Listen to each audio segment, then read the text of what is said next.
Everybody knows the business of what's going on. It's one of my favorite towns. I'm biased because I was born there and my family's been there for 100+ years. I was born and raised in Lauderdale County. It's just a real small, close-knit community. We're in the heart of the Bible Belt. We have the Tennessee River. There's a lot of musical history here. It's a great place to live. I was employed at the Sheriff's Office for a little over 40 years. I've known Vicki ever since she hired in at the Sheriff's Office as a corrections officer. Vicki was the assistant director of the jail. She handled the back part of the jail. She had the keys to everything. Her job was very important. She took care of a lot of things. She was always by the book, never deviated from the rules and regulations. My name is Brian Enton, and I covered the Vicki and Casey White case.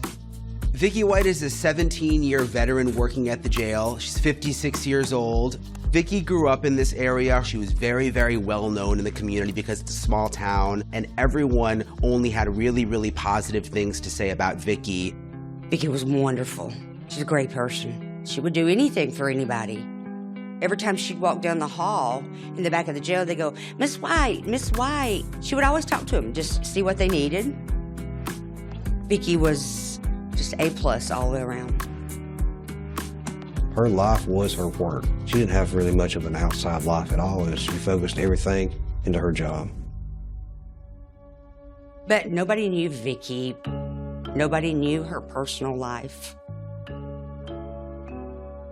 She has no kids. She was married for a stretch, but left her husband because of his drug and alcohol problems. Vicki's ex had Parkinson's, and she helped her mother-in-law, ex-mother-in-law, take care of him. Her ex-husband was really sick, and I heard that he had passed away. She was this woman who had dedicated her life to law enforcement and had a good head on her shoulders. Everyone who had ever met her said that she was kind. Vicki, for several years in a row, was voted by her peers as either Supervisor of the Year or Employee of the Year. She got Supervisor of the Year one year, and I got Employee of the Year the same year, so I was tickled to death, and she was too. She was really a model employee.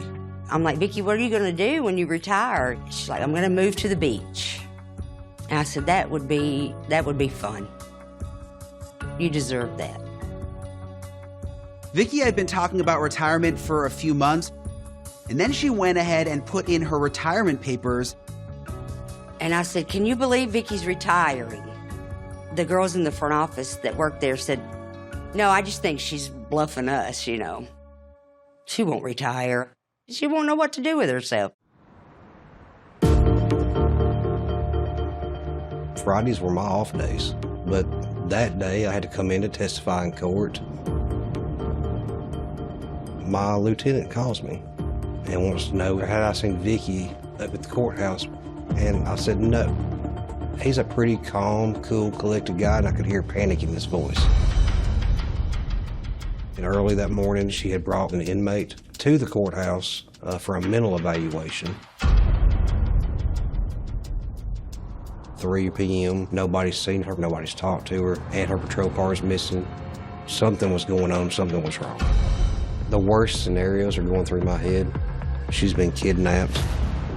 The inmate Vicki was transporting was 39-year-old Casey Cole White. He was already imprisoned and waiting to be tried on a capital murder charge.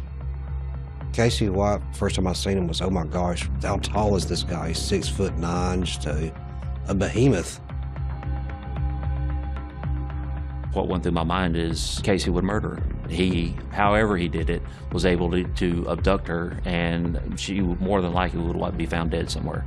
I was very scared for Vicki because I knew stuff that he's accused of doing. Casey was a violent person. There was a reason that Casey White was in prison to begin with, and you really had to go back to 2015 to piece it all together.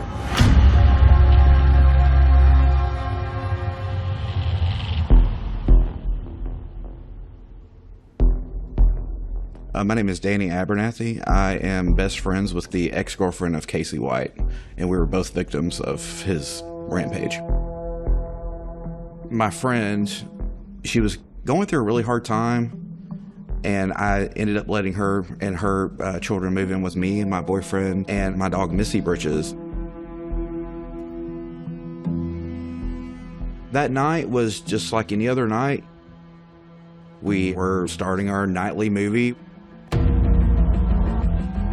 And the next thing I know, my friend is just busting at my bedroom door saying that Casey White is there with some guns. For some reason, it didn't register, and I thought she was maybe joking. But he pushed her into the bedroom, and that's when everything got really real for me. He was holding two guns, one towards me and one towards my boyfriend, and he tells us, get down now. I do remember his pupils being very dilated, and I just put my head down into the mattress and I started praying. I knew for a fact that I was gonna die. Like, I saw his finger on the trigger, he was ready. I'm about to die. Missy Britches heard all of the commotion going on, and she comes in and she attacks his left arm. It creates a chance for my friend to get away. She runs through the hallway out the back door. Casey runs out of the room down the hallway after her, and me and my boyfriend used that opportunity to escape. As we're running, I heard 5 gunshots, and in my head, I was thinking about my friend, her kids, and my dog. I just knew that, that they were gone. All of this was so surreal. It was almost as if it was a horrible nightmare. We made it through that window and started running to the neighbor's house. I heard 5 distinct gunshots. And we make it to the front door. While we are banging at the door, my friend is also running over to the neighbor's house. She's going to the back door. That's when I realized that she was safe. But I was hearing my dogs wailing. She got shot. So this is Missy Britches. All 5 of those gunshots went into her. It took all 5 to stop her. If it wasn't for her, if she was not have been there that night, that not only would we have died, but we would have died in a very horrible fashion. The call to 911 came in. We had some type of home invasion in the county. My name is Brian Jones. I'm the district attorney of Limestone County, and I'm the prosecutor for Casey White. After Casey White attempted to kill his ex-girlfriend, Casey attempts to leave in his vehicle, and he wrecks it in the driveway, gets stuck. Then he goes to the neighbor's house, and he points 2 guns at the gentleman who lives in that house and takes his car. He goes up the interstate and drove to the Welcome Center in Tennessee. And that's where he attempted to carjack a young lady and shoots her in the arm. He then abandons that car and goes to the gas station down the road, carjacks another car, and that is the vehicle that he drove back to Alabama. They're chasing him down the interstate, and he gets off on Highway 31, where he wrecks the car. Casey, put the gun down. Let me see your hands, man. At that point in time, he has a standoff with the Limestone County Sheriff's Department. Put the gun down, Casey. Put the gun down, buddy. He had several of the guns pointed at his head, but he also wanted us to kill him. Suicide by cop. Casey, put the gun down. Just relax a little bit. Go get that whore too and tell her to watch you. Hey, Casey. Yes, sir. I will get you a sun drop if you'll be still. Just be calm.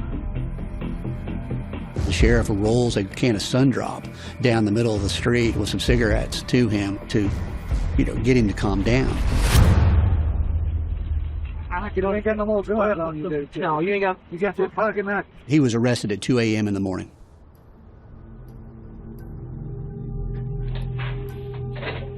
I'm Investigator Ramsdale.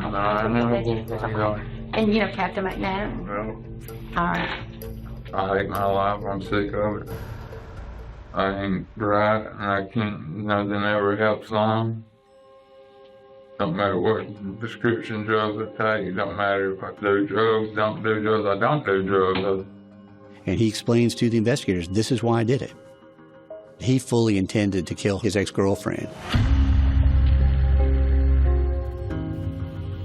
I got no big fight. I've been trying away just to kill her ever since. I couldn't wait no longer. I had to do it tonight. Do you regret what you did tonight? You gonna write it down? No, I'm just asking. I'm just curious. I regret I didn't kill him.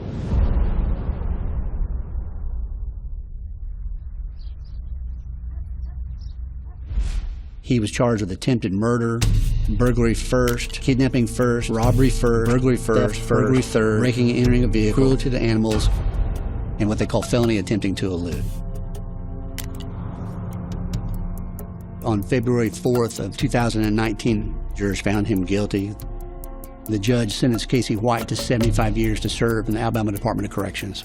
Casey White is sent to Donaldson, which is a prison in Alabama known to be very, very violent. And then just 1 year later, he confesses to an unsolved 5-year-old murder. Meadowland Apartments was the scene of what Rogersville police are calling one of the most violent crimes they have ever seen. In 2015, a 59-year-old woman named Connie Ridgway was stabbed to death in her apartment in Rogersville, Alabama.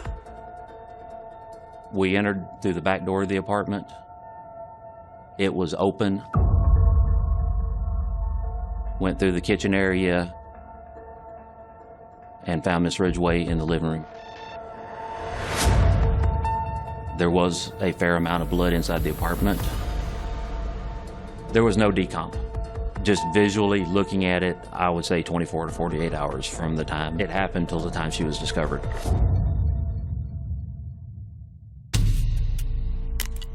This is who I think of when I think of my mom. She never met a person that she didn't want to be friends with. For a number of years, the Connie Ridgway murder remains unsolved, and it seems like there's very, very little progress with the investigation in that case.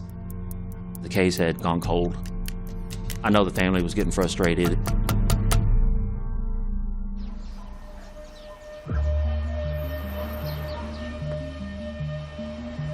In 2020, I received a letter from Donaldson Prison from Casey White. He come talk to me. I want to confess to a murder in Lauderdale County. The next day, I responded to Donaldson Prison and interviewed Casey. I'm here now. What do you want to tell me?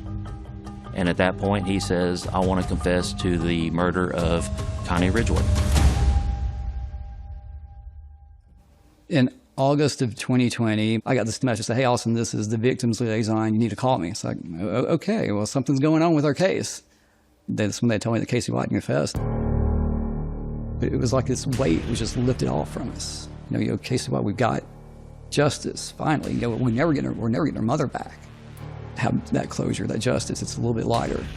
We have endeavored to find the person responsible for this. So yesterday, a grand jury issued a capital murder indictment charging Casey Cole White. The grand jury indicted him on the murder of Connie Ridgway, and he was brought to our detention center to be arraigned.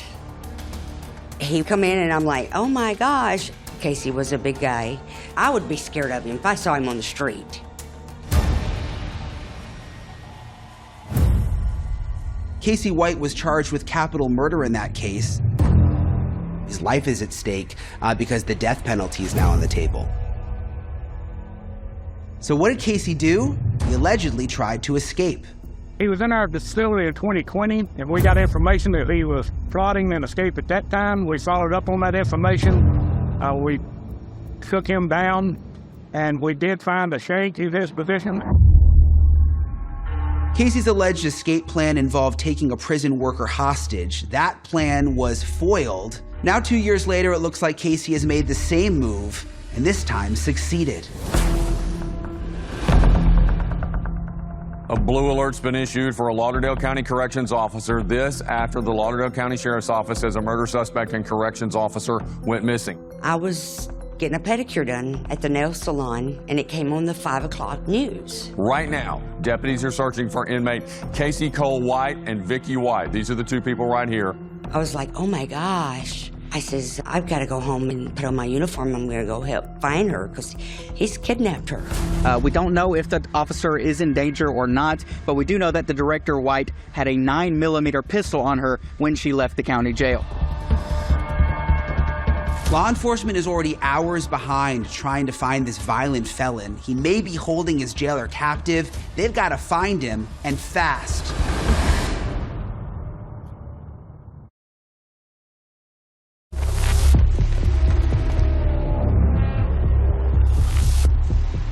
Casey White is an extremely dangerous person. So he has nothing to lose with his violent past, and we need to get him located and get him off the street. I was very concerned for the general public. This is a very dangerous person who's now loose.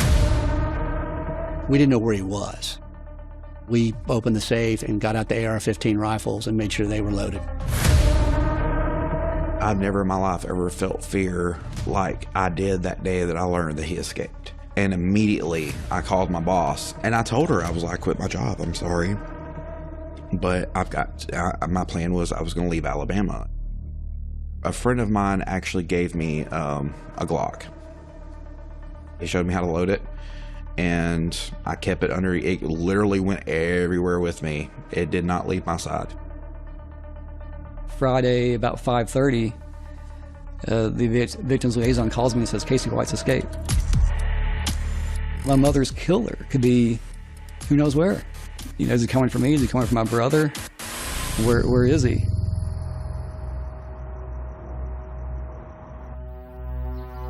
We started working, looking for any evidence or any clues where they may be. But one of the things I had to do was figure out what patrol car she had. We looked at the footage from the escape.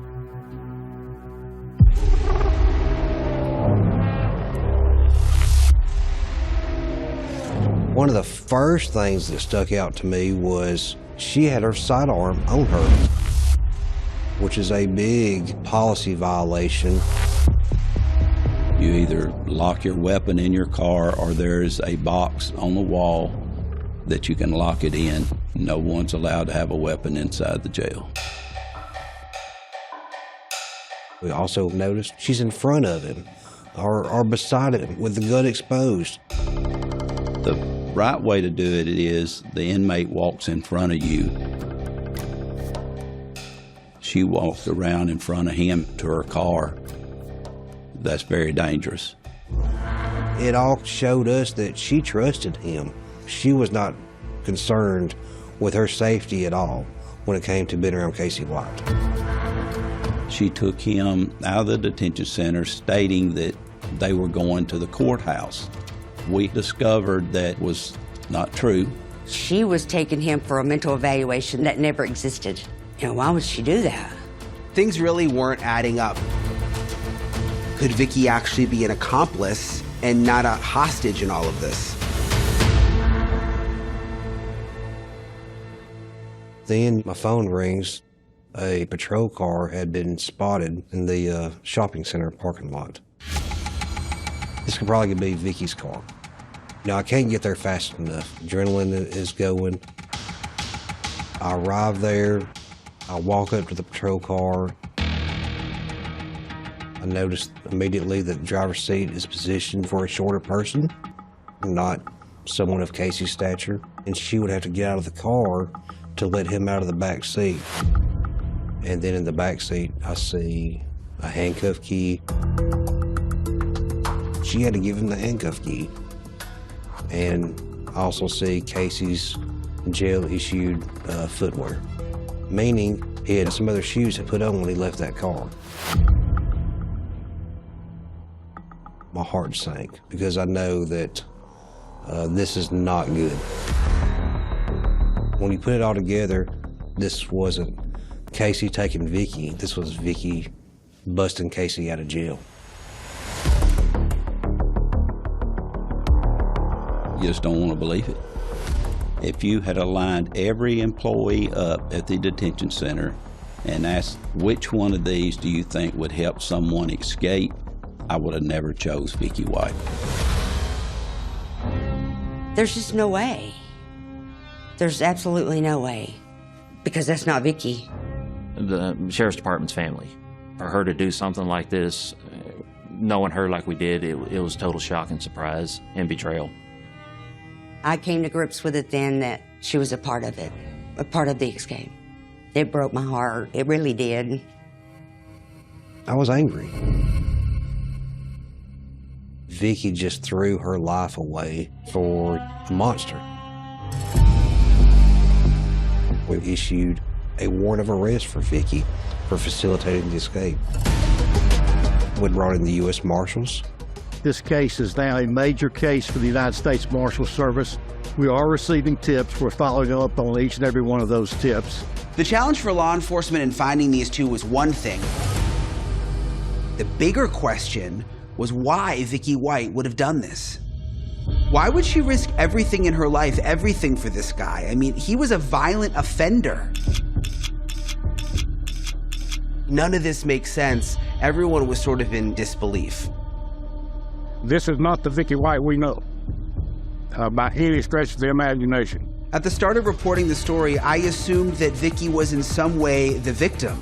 But the more I learn, the more I realize she was a lot more interesting than that.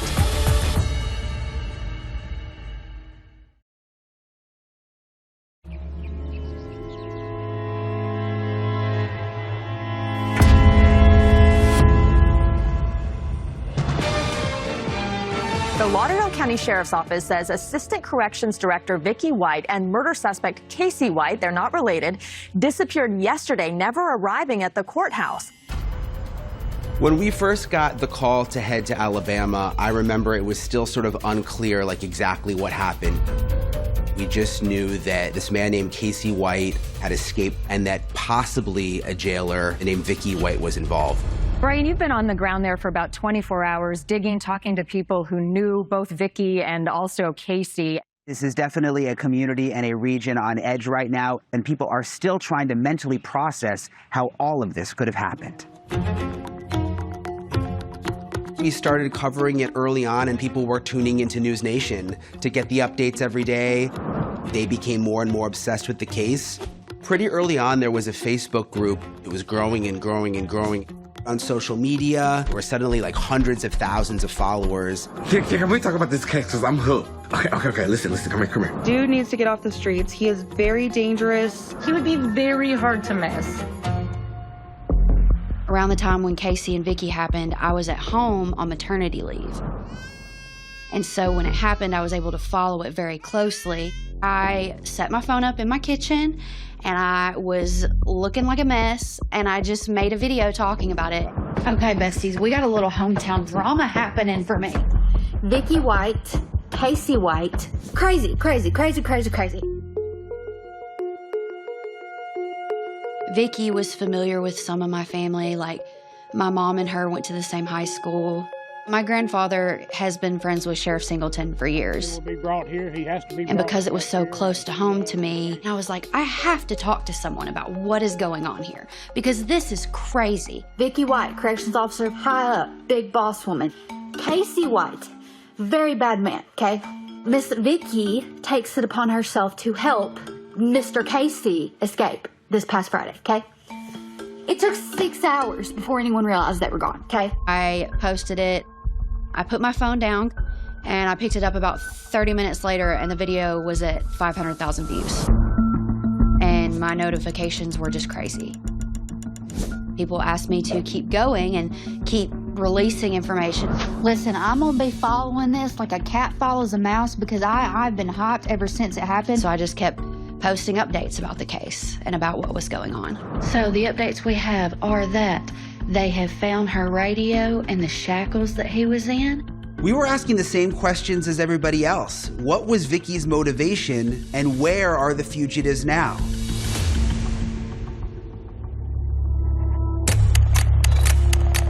If somebody escapes, they're going to get as far away as they can, like go to Mexico or try to go to Canada, somewhere like that. You know, we really didn't have any idea which way they were going. We have nothing to go on. The next place we can look is her residence. That's when we discovered that Vicky didn't live at that house anymore. Vicky had auctioned her home recently. Just wanted it sold quickly. After paying off the mortgage, Vicky ended up getting a check for $46,548.17. So she's got a large amount of cash on her. We also learned that Vicky was living with her mother. Vicky's mom was just very shocked and very heartbroken. She graciously agreed to let me search the residence.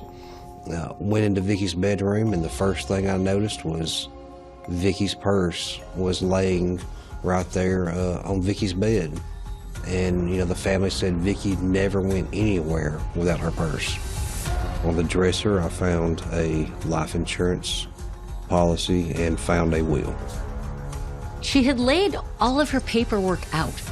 Like it was intentionally there so that law enforcement or her family would find it. Leaving this behind, it says to me that Vicky White does not plan on coming back alive.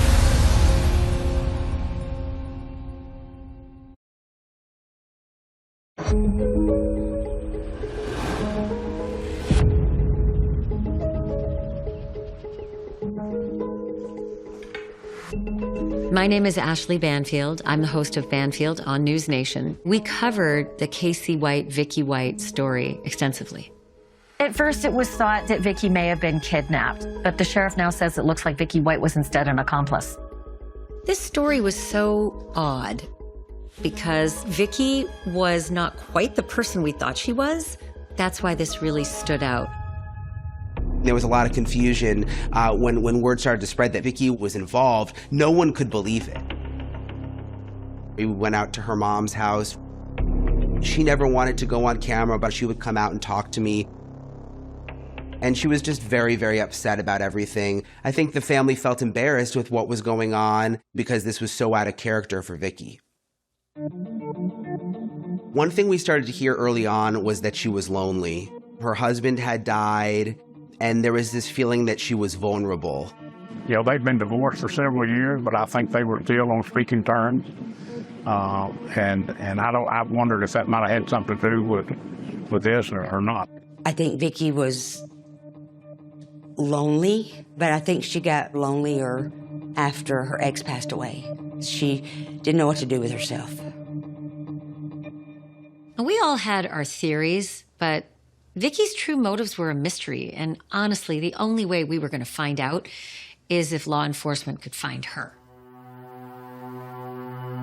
The last place Vicky and Casey are known to have been is at the shopping center where she ditched her patrol car. But where did they go from there?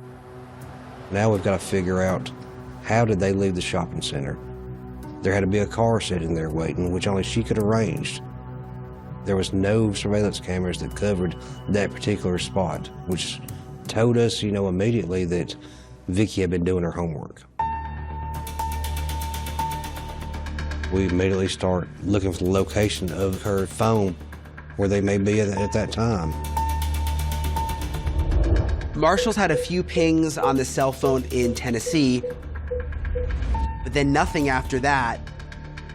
Just was nothing to go on.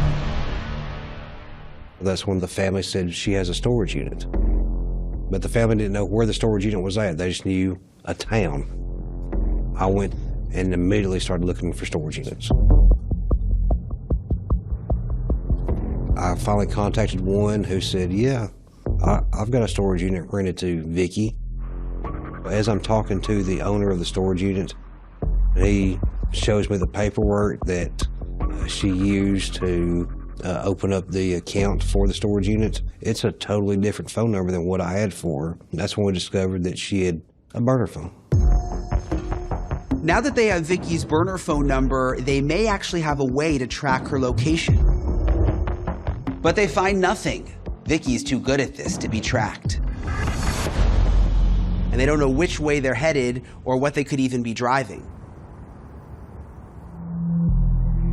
There was a report that Vicky had been seen at a Rogersville shopping center just a few days before the escape.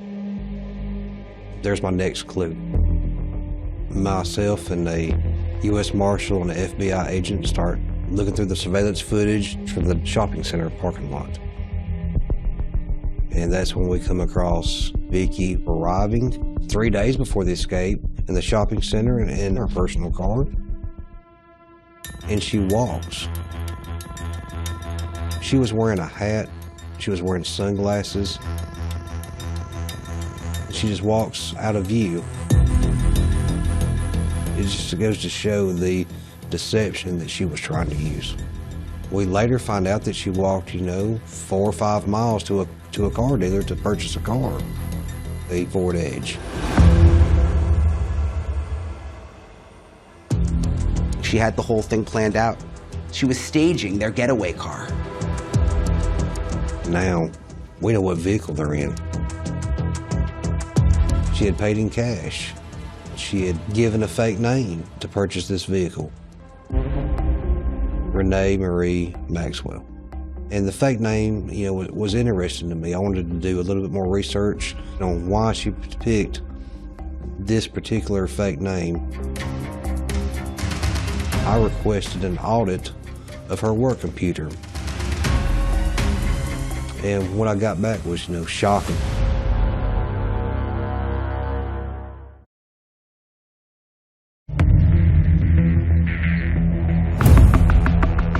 With Vicky getting Casey out, we knew right away that she could not go around claiming to be Vicky White.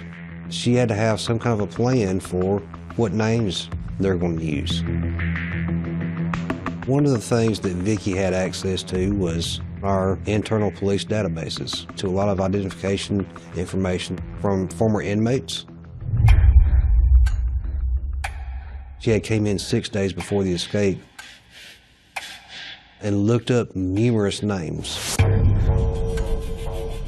that she could use as a check into motels, to purchase cars. She got their pictures and made them some IDs. That's a pretty smart move. Vicky knew how to cover her tracks. She knew how to stay a step ahead of law enforcement because she was law enforcement. She was putting a lot of detail in her planning. She was trying to be careful. Everything was meticulous. Vicky and Casey actually escaped twice. They did a dry run, and no one even noticed. Vicky told her colleagues that Casey had to see the judge, which no one even questioned. She wanted to say, is that something that people would buy? If you're a young corrections officer and your boss comes through and says, hey, I'm taking him, what are you going to say? No, you're not. They just wouldn't do that. She had left with him for a little over 9 minutes. She learned that day that, yeah, I could get him out of here. That was 3 days before D-Day. Vicky wasn't just a participant in this escape. She was actually, in many ways, the mastermind.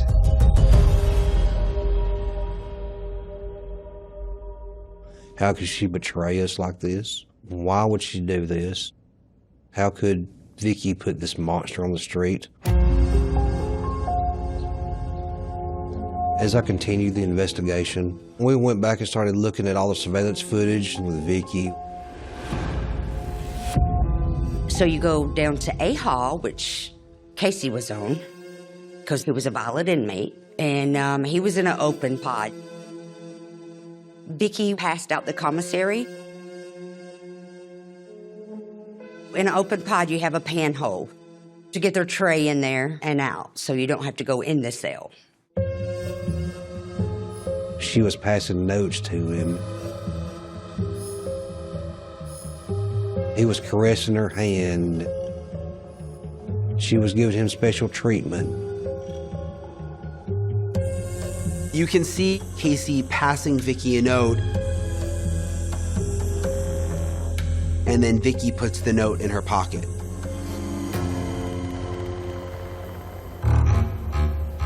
That's when we figured out that there was a romantic relationship between Casey and Vicky that had been going on for quite some time. Vicky would come in and work on the weekends. She never done that. She was like on cloud 9 or something. Romance. My understanding is they had physical contact in the jail. They would have rec time, out on the yard. Casey wouldn't go. That would leave Casey in the cell by himself. There's no cameras inside the cell. There was this one tip that I got that Vicky had gone to a sex store days before the escape. And it all sort of started to emerge that she was preparing, that she was getting ready for him to get out, and they were going to go on this adventure together. It became a love story.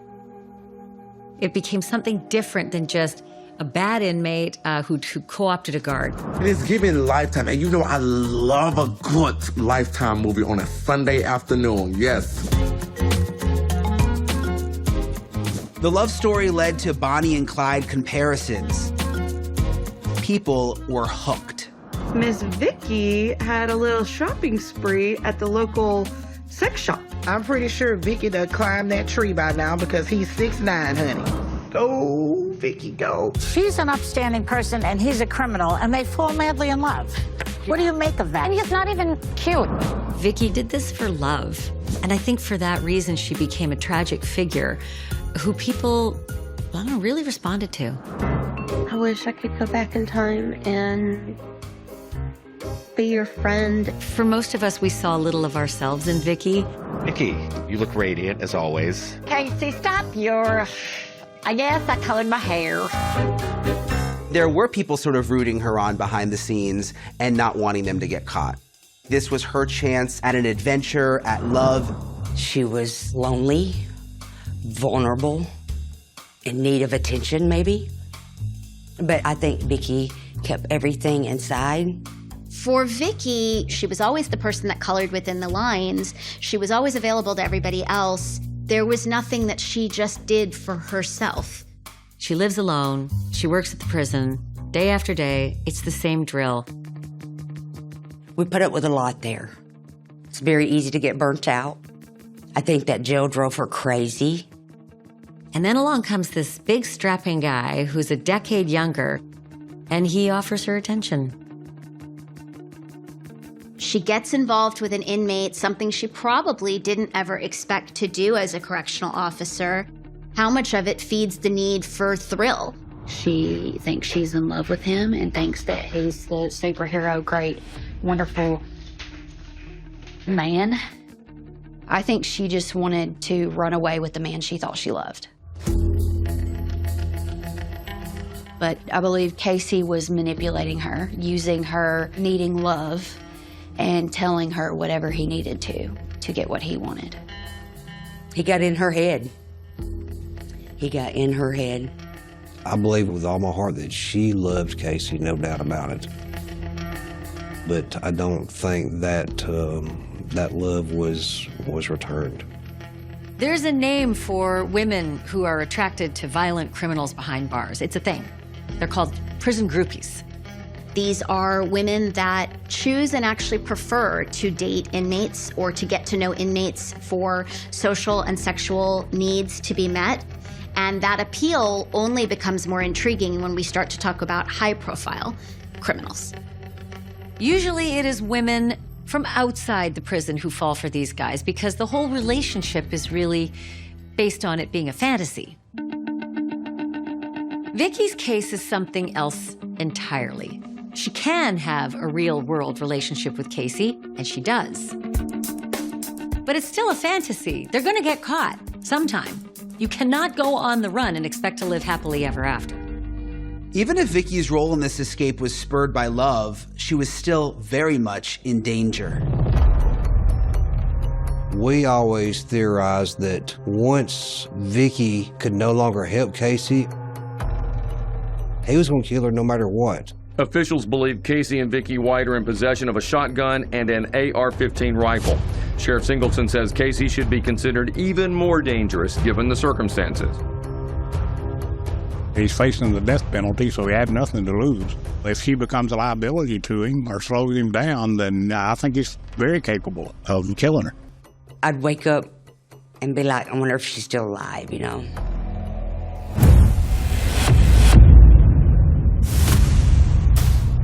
While they were still on the run, we learned about the TikTok video of this young woman who said that Casey White may have been involved in her mother's death.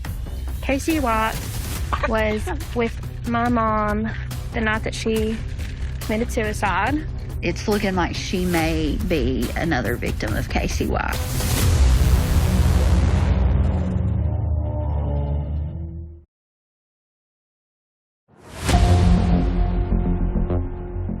When Casey and Vicky escaped, there was another video that went viral on TikTok. I cried myself to sleep last night. Just really. She was talking about her mother, Christy Shelton, who had died in what was ruled a suicide, but when she died, she was alone with Casey. So there's this TikTok with this wild claim, and local news and law enforcement pay attention. The Limestone County Sheriff's Office is reopening an investigation into the death of Casey White's ex-girlfriend in 2008. She and Casey were dating, and then she's found dead in her home. We're told that she may have been trying to break up with him. She died from what police said was a self-inflicted gunshot wound from a sawed-off shotgun. The victim's daughter always felt like the circumstances surrounding her death were suspicious and that it was never properly investigated. Christy did not leave a note behind, and police ruled it a suicide. I don't feel like she even had a fighting chance getting justice for what happened, justice for Christy Lynn.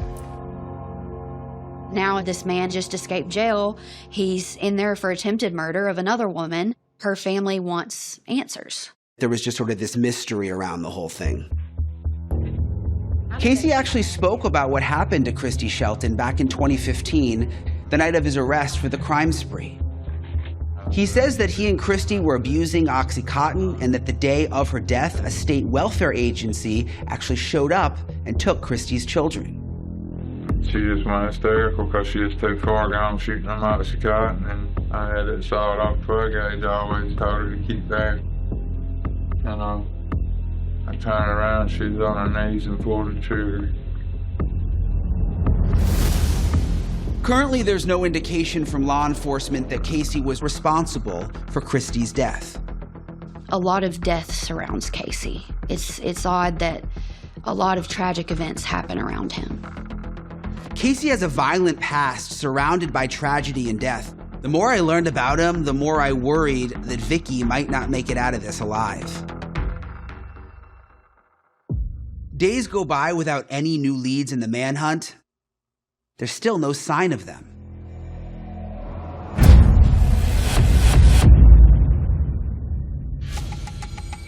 Within the last few hours, that getaway car we've all been looking for has been found. The car was abandoned on a rural county road in Williamson County, Tennessee. The rust-colored 2007 Ford Edge was towed away from a wooded area just hours after Vicky White and Casey White fled northwest Alabama. Williamson County Sheriff's Office had located the Ford Edge the day of the escape. It actually had been sitting in their impound lot for a week. What remains unclear is how Vicky and Casey left Williamson County, Tennessee.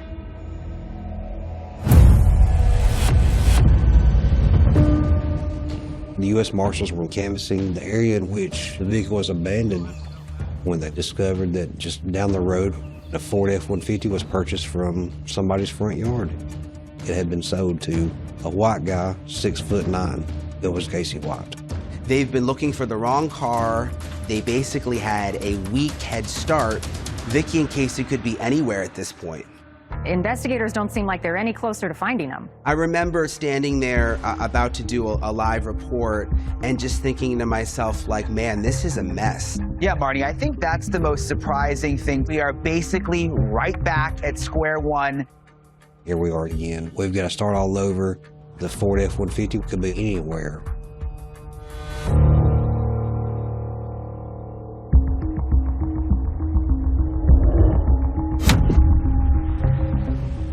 My name is James Stinson.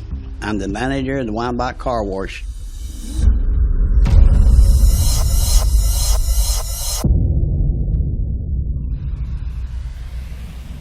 It was May 3rd. It was a Tuesday. I walk out my door here in my garage, and I noticed a blue truck sticking out of the end car wash bay. Every time I come and go from my garage, the truck's still sitting there. So I'm wondering why the truck's still there. I walked up behind the truck, and I noticed a Tennessee license plate. Keys are in ignition. I started it up, truck starts and runs fine. So I thought, this is odd. Over the years, I have 18 vehicles abandoned at my car wash. This truck was too nice to leave there. There's no reason to abandon this vehicle. There has to be more to it. I go back in my building and I look at my camera. I got a 5-bay car wash and I got 16 surveillance cameras. You can't pick your nose without me seeing you. I seen the guy. He opens the front door. He gets out of the truck, he's standing there.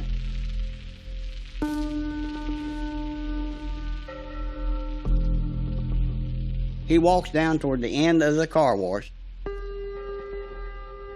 He looks out down the car wash, and he's watching for something.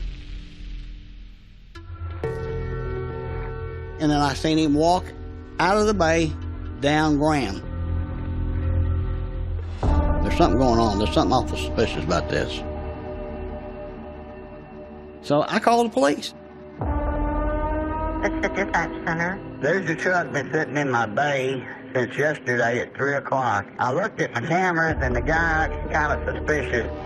It's a Ford F-150 four-door truck. It's blue in color. It's got Tennessee license plates on it. And I've got him on camera. When we found out about the F-150, everything just started moving quickly. And we were actually very close.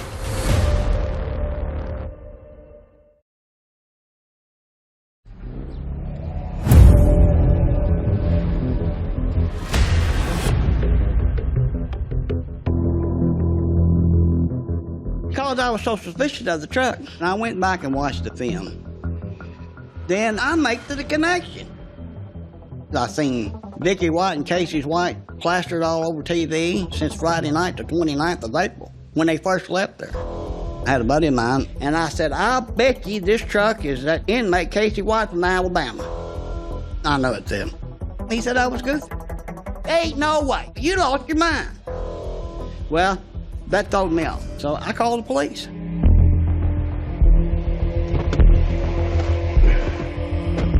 They run the place. They didn't come back stolen. Then check 1, F. Frank, T. Tom. No records found. Well, I don't know what you can do. He said, I don't know what to tell you to do. The truck is not reported stolen. There's nothing I can do. And I said, that's fine. I can have it towed. Once it gets towed, I don't hear no more about it.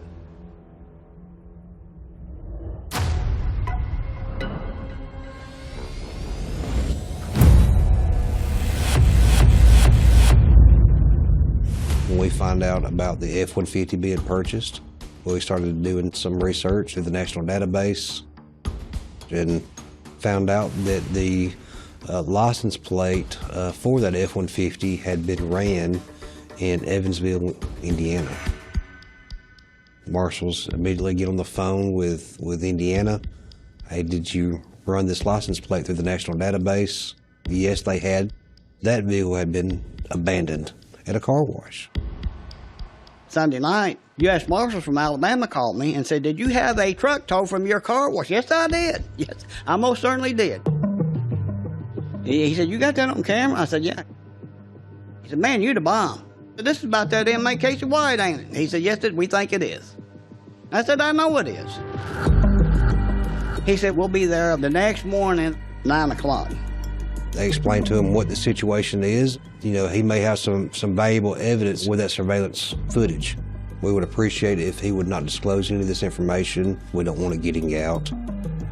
I said, okay, that's fine. And I went back and watched my camera again. I Googled inmate from Alabama, where he's standing in that hallway of that jail.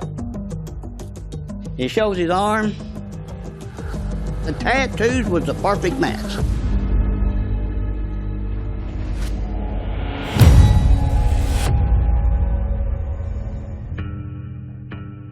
The next morning, U.S. Marshals from Alabama, they don't show up. And they said they'd be there at 9. Nobody shows up. It made me mad. It made me insanely mad that I couldn't get nobody to listen to me. I wanted to talk to somebody. Casey White. He needed to be off the street. He's extremely dangerous. I needed to flush him out into the open. At 10 minutes after 9, that's when I called the news media. I said, I got a story for you. While we were in Tennessee, we got a tip from a law enforcement source that something could be going down in Evansville. And we decided, let's head to Evansville. And I think we just went straight to the car wash. The news got here before the marshals did.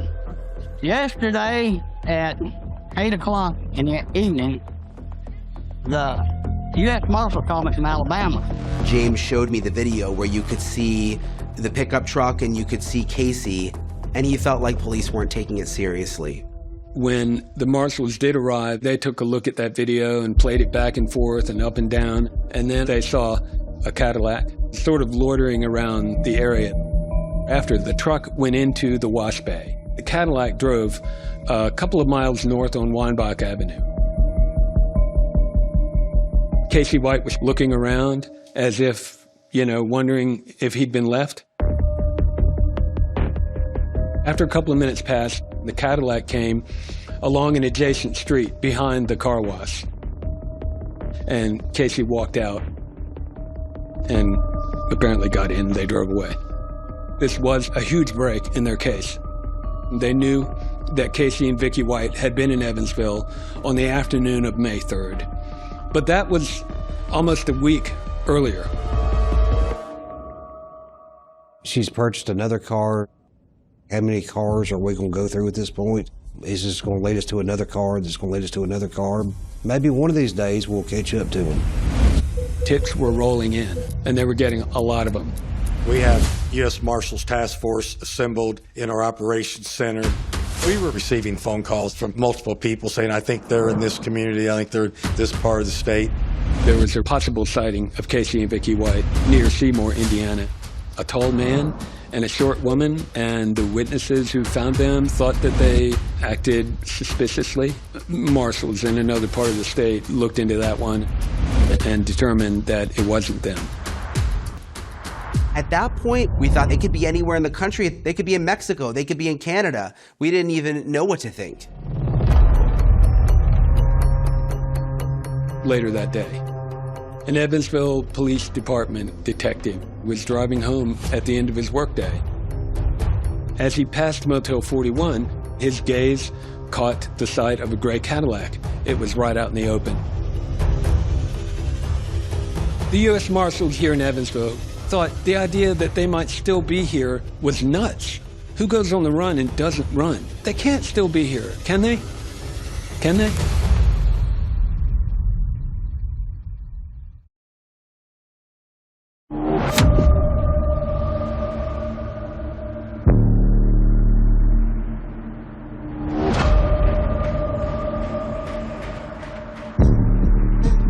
An Evansville Police Department detective saw a gray Cadillac at Motel 41 as he was driving home at the end of his workday.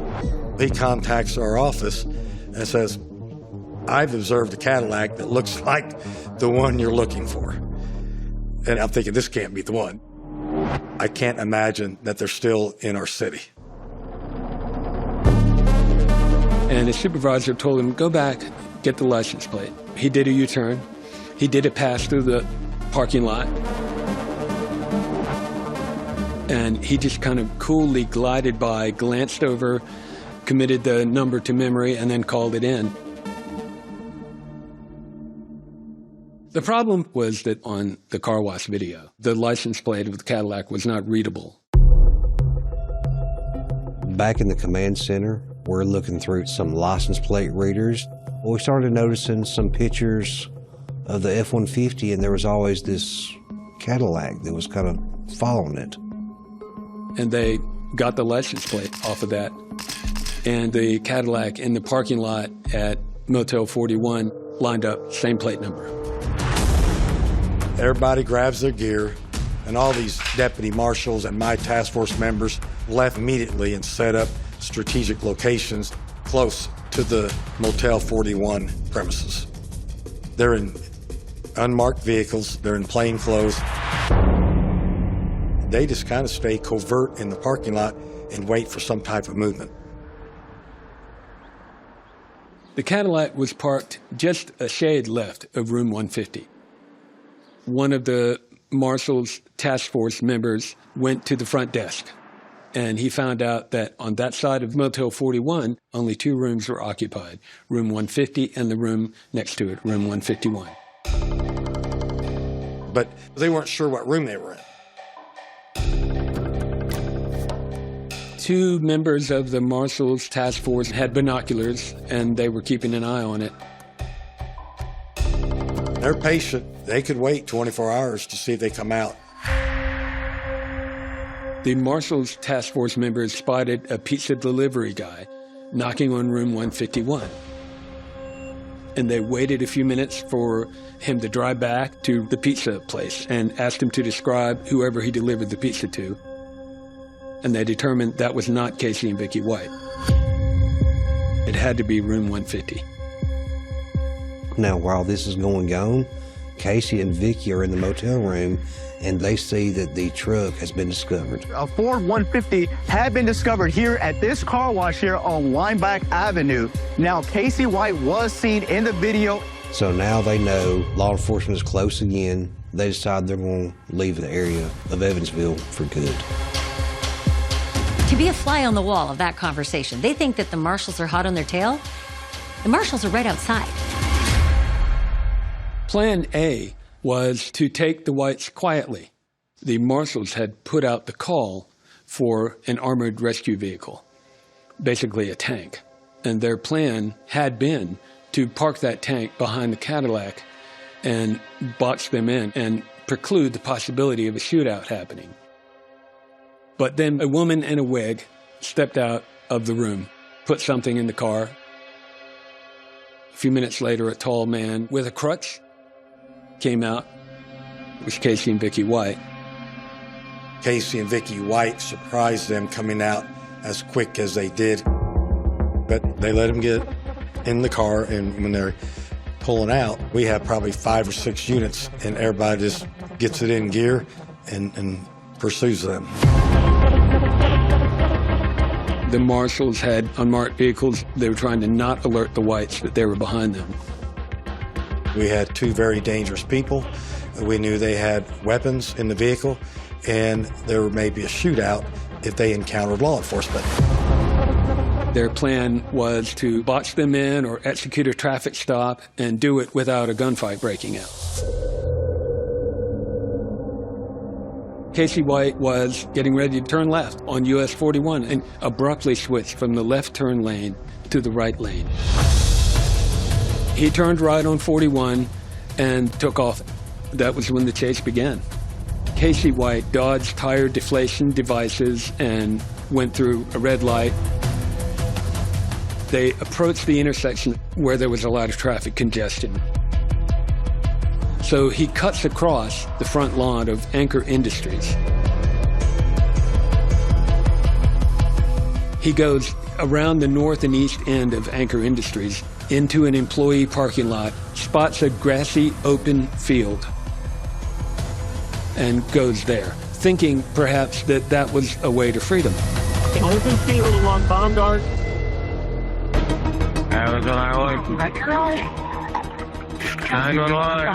At one point during the chase, Vicki actually dialed 911, and the line was open as law enforcement closed in on them. Initially, we thought maybe it was a Lone Star call, but it wasn't. Vicki had actually dialed 911. It sounded to us like she didn't realize the call ever connected, maybe with the commotion going on. You guys stop! Everybody's supposed to walk and kill us. He was in the open. All the vehicles that had been chasing them were arriving. Don't get out. Well, it's head aside to the hotel. One of the marshals goes head-on collision with the White's Cadillac. Stops them that way.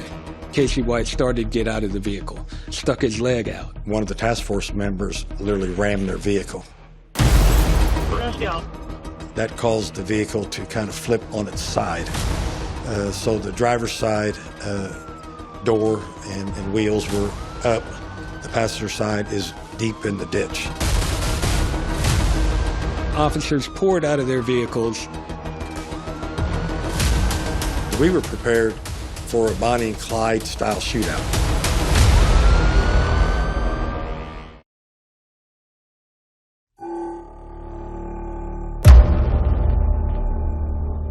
We had heard Vicky White was lonely, she was vulnerable. Open field along Bonbon. This was her chance at an adventure, at love. And then suddenly, all holy hell broke loose and the chase was on. Everybody's going to walk and tell us. Get out, run. Get aside the hotel.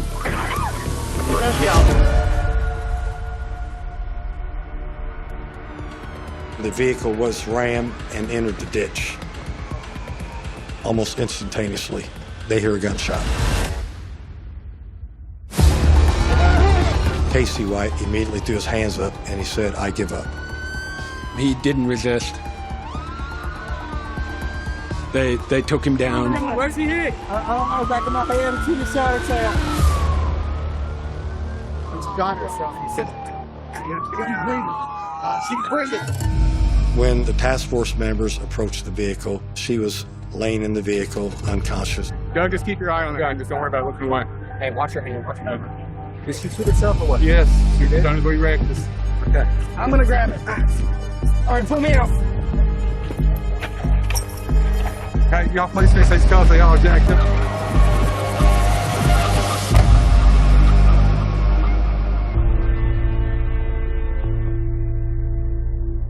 I'm on the phone with the lead marshal, and he tells me that Vicky's been shot. I don't think it's that severe, he says.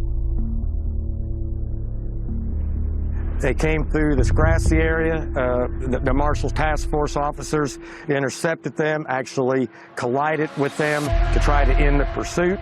It was amazing how fast it started and ended. EMS personnel there. We had news media descend upon us quickly. I was the first national reporter on the scene. There were still emergency vehicles and steam coming from the Cadillac when we got there. I found James Stinson nearby, and we just went live. This is James, right? Yeah. James, I want to bring you in, James. I was there. I drove out there. Brian Eaton from News Nation. He grabbed me and he pulled me to his side and he said, "We're going to have to share the mic." James is the person who literally solved this entire thing, and it's awesome to have you with us right now. Crazy. Absolutely crazy. They were caught! They were caught, y'all. They were caught. They were caught. They were caught. I remember jumping up out of my seat, running outside and screaming to the top of my lungs. They found him. They finally caught him. Casey White and Vicky White are in custody. Casey White surrendered. Vicky White has been transported to the hospital. Law enforcement agencies say they recovered $29,000, 4 handguns, and an AR-15 rifle from the Cadillac the fugitives were driving. There was a lot of guns. There was wigs that Vicky had to wear as a disguise. So it was apparent that they were planning on being on the run for a while. They found camping and survival gear. Gas stoves, sleeping bags. I think they were planning on going out west or going more further north and kind of living off the grid. They had switched vehicles to better prepare for the next leg of their trip, buying a used car from a local jeweler. They bought the Cadillac with cash, and that was $9,000. Everyone imagined that there was this big plan in place. I was shocked when they were caught in Evansville. I assumed that they would have already been halfway across the U.S. I can't even imagine what was going through their head to think we're going to stay here 4.5 hours from the original place that we escaped from. When they stayed there, they just set themselves up to be captured. Casey White is transported to the Bamberg County Operations Center, where he's interviewed by our detectives. According to this summary of the interview of Casey White on the evening of May 9th, he gives his version of how he and Vicky White had made contact and formed a relationship. So it all started when Casey was being arraigned for the Connie Ridgway murder and was transported to Vicky's jail. That's when she first laid eyes on him. That's when they first met. He said that he wrote her letters every other day and told her how pretty she was, and letters turned into phone calls. It came out that they'd shared over 1,000 phone calls, and a lot of those phone calls are not fit for TV. They would average about 4 phone calls together a day. I'm not sure how they managed this, how she, being a corrections officer, managed to have phone conversations with him for so long and go undetected. He told the investigators that he and Vicky had decided if they were caught, they wanted things to end in a police standoff. And Casey White would shoot Vicky White, and the police would shoot Casey White. Casey says this was the plan, but it's not at all what happened, and Vicky's voice in the 911 call does not sound like a woman who wants to die.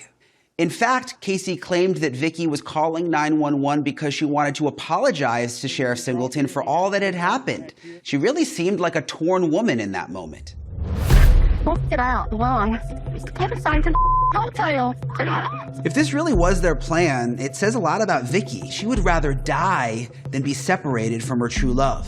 Please, check him out. This is my apple, guys. Check him out.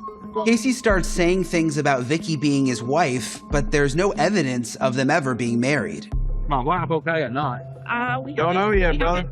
But maybe Casey was just telling a story. Maybe this whole true love narrative was actually Casey's way of trying to shift the blame away from him. My wife says it's okay.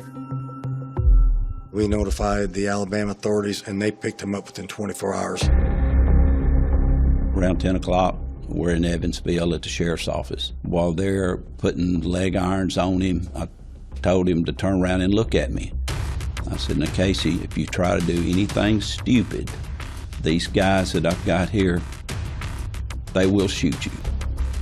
And we march him into court, and the judge advises him what he's charged with, which was escape. I actually drove down there that night. I saw him arraigned for the escape, and he was this close to me. He passed by me this close. Casey, what's the word of it? It was just indescribable feeling, that close to potential evil. We put him inside a transport vehicle, and when I closed the door, I tapped the side of it like that, and they drove off. Took him to Donaldson Prison. Casey White is now in custody, and we have just learned in the last 20 minutes or so that former corrections officer Vicky White has died. I leave the command center immediately and travel to Vicky's family, having to deliver the news that their daughter is dead because of a crime that she committed. And just to watch the pain and the heartbreak in their eyes was probably one of the toughest things emotionally I've ever had to do.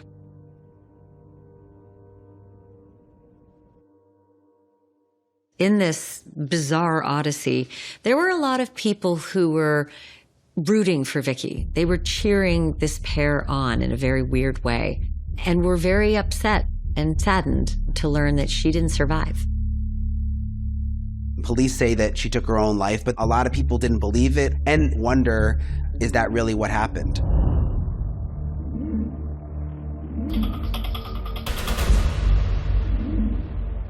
People wanted Casey to be caught and Vicky to be rescued.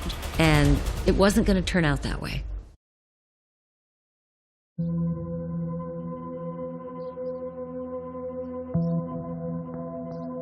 Hundreds of people attended Vicky White's funeral 5 days after her death in Evansville.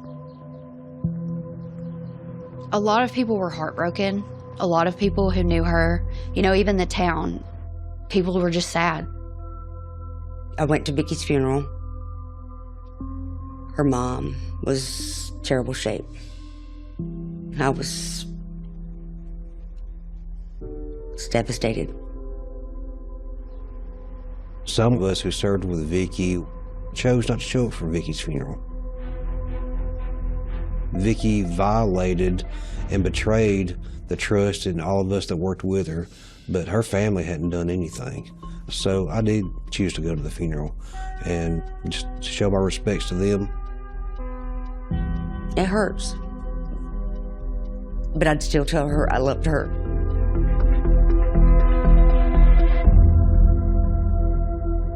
People liked Vicky, they were rooting her on, and they didn't like Casey. And so a lot of people didn't believe that she had taken her own life. Please,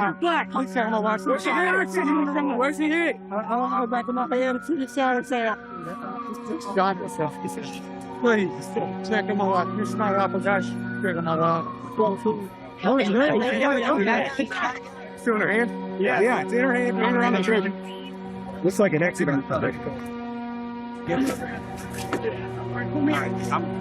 her hand. It is out of her hand.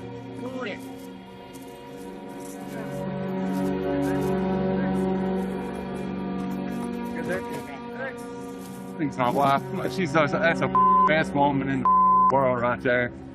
Please, that's the best woman in the world. Vicky, I'm so sorry, baby. I'm so sorry, baby. Anybody in this world don't deserve it. She don't. A lot of people say that Casey White shot her. When she shot herself, it hit me. But y'all ain't gonna believe me. I'm gonna say I killed her. Just like y'all say I killed everybody else. People debate it, but the coroner here ruled it suicide, self-inflicted gunshot wound. It was just impossible that he could have been thrown around the car and within a split second reached around and shot her in the side of the head. She would have never come back and faced anyone. Vicky was always concerned with her reputation, her job. She took pride in it. Vicky turns around and puts the whole world in this dangerous situation by running off with Casey. Vicky would not have wanted to face the consequences. But even if Casey didn't shoot Vicky, the law might allow prosecutors to hold him accountable for Vicky's death. They charge him with a felony murder. Somebody dies during the commission of a felony. It doesn't matter whether or not Vicky White shot herself. Today, facing a June murder trial in his former jailer's death, Casey White pleaded guilty to the lesser charge of first-degree escape. We were able to work out a settlement of that whereby the murder charge for Vicky White's death was dismissed. There's this very dramatic moment in court where he speaks out and basically talks about how him and Vicky were in love. Today, a visibly emotional Casey White apologized specifically to her mother, saying they'd fallen in love and things weren't supposed to end this way.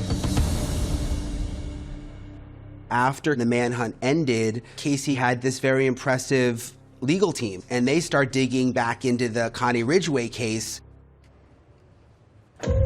We're going into it with the goal of saving Casey's life because he's facing the death penalty. In June 2020, he confessed to the Connie Ridgway murder, explaining details about the crime and talking about how he did it and why he did it. And just taking that confession, it sounds like he probably committed this homicide. But Casey White did not kill Connie Ridgway. This was a false confession. DNA was found at the scene on the murder weapon, and it did not match Casey White. There is nothing in his confession that can be corroborated. Other than Ms. Ridgway died, he was trying to convince the investigators that he committed the Connie Ridgway killing. But why would he do this? There was this theory that he was trying to get out of the prison that he was in, that if he was charged with a new crime, he would be transferred to that county jail for processing. He's in the Donaldson Correctional Facility, which is a notoriously bad prison. Donaldson is a prison where there's always inmates killing inmates. The crime rate in there was high. He was looking for a way to get out of Donaldson Prison before he was killed by a prison gang. Vicky White did not believe that Casey White had murdered Connie Ridgway. She believed in his innocence, and that's one of the reasons that this whole thing happened, that she helped him break out. She believed him, you know. She fell in love with him, totally in love with him. Casey told the officers that Vicky White brought up the idea of escape.